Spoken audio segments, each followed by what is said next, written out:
Hi అండి, నమస్తే. Welcome back to our channel life with Lakshmi Raju. ఈరోజు వీడియోలో బేబీస్కి home made Cerelac powder preparation చూపిస్తాను. బేబీస్కి 6 months కంప్లీట్ అయ్యాక కొంచెంగా లిక్విడ్స్ అండ్ సాలిడ్స్ అలవాటు చేస్తాము.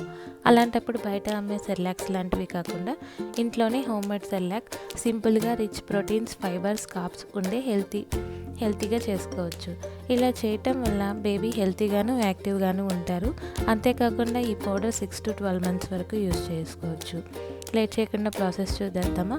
ఒక బౌల్ తీసుకొని 2 గ్లాసుల వరకు బియ్యము, గ్లాస్కి మరీ ఎక్కువ కాకుండా అలానే తక్కువ కాకుండా కందిపప్పు, 1/2 గ్లాస్ పెసలు పోసి ఏమైనా రాళ్ళు ఉన్నాయో లేదో చూసుకోవాలి.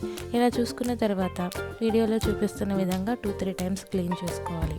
ఇలా క్లీన్ చేసుకున్నాక ఒక కాటన్ క్లాత్ తీసుకొని బాగా క్లీన్గా వాష్ చేసిన పప్పుని ఇంట్లోనే ఫ్యాన్ కింద ఆరబెట్టుకోవాలి. ఇది బేబీ ఫుడ్ కాబట్టి ఎండలో ఆరబెట్టేటప్పుడు జాగ్రత్తగా చూసుకుంటూ ఉండాలి, లేదంటే గాలికి డస్ట్ వచ్చే ఛాన్సెస్ ఉంటాయి. ఇలా ఆరబెట్టిన పప్పులు అనేవి వీడియోలో చూపిస్తున్న విధంగా డ్రై అయ్యేంత వరకు ఫ్యాన్ కింద ఉంచాలి. నెక్స్ట్ స్టవ్ మీద ఒక కడాయి పెట్టి డ్రై పప్పుని బాగా రోస్ట్ చేయాలి. ఇలా రోస్ట్ చేయటం వల్ల బేబీ డైజెస్టివ్ సిస్టమ్కి చాలా మంచిది. అందులోకి 7-8 బాదం పప్పు పలుకులు, 7-8 జీడిపప్పు పలుకులు కూడా యాడ్ చేసి బాగా రోస్ట్ చేయాలి. మీ బేబీ కనుక 6 to 7 monthsలో ఉంటే మీరు డ్రై ఫ్రూట్స్ అనేవి స్కిప్ చేయొచ్చు. బేబీ ఇంప్రూవ్మెంట్ని బట్టి మీరు యాడ్ చేయాలి. లాస్ట్లో 2 spoons ఆఫ్ వామ్ కూడా యాడ్ చేసి డ్రై రోస్ట్ చేసి పక్కన పెట్టి చల్లారబెట్టాలి.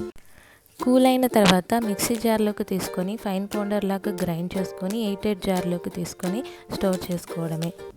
సెర్లాక్ ప్రిపరేషన్ కోసం స్టవ్ మీద గిన్నె పెట్టి 2 గ్లాసుల వరకు వాటర్ బాయిల్ అవ్వనివ్వాలి. నెక్స్ట్ వేరొక బౌల్లోకి 2 స్పూన్ల వరకు సెర్లాక్ పౌడర్ యాడ్ చేసి అందులోకి కొంచెం వాటర్ యాడ్ చేసి లంప్స్ లేకుండా మిక్స్ చేయాలి.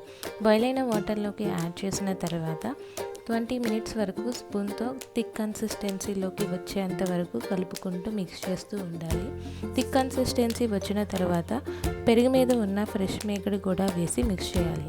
పెరుగు మీద ఉన్న ఫ్రెష్ మేగడి వేయడం వల్ల బేబీ ఫుడ్ అనేది నెక్స్ట్ లెవెల్ టేస్ట్ వస్తుంది.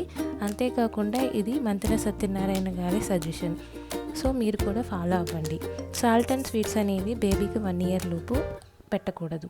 ఈ వీడియో మీకు నచ్చితే మీకు నచ్చిన వాళ్ళకి షేర్ చేసి లైక్, షేర్, సబ్స్క్రైబ్ చేసేయండి. Thanks for watching. బాయ్.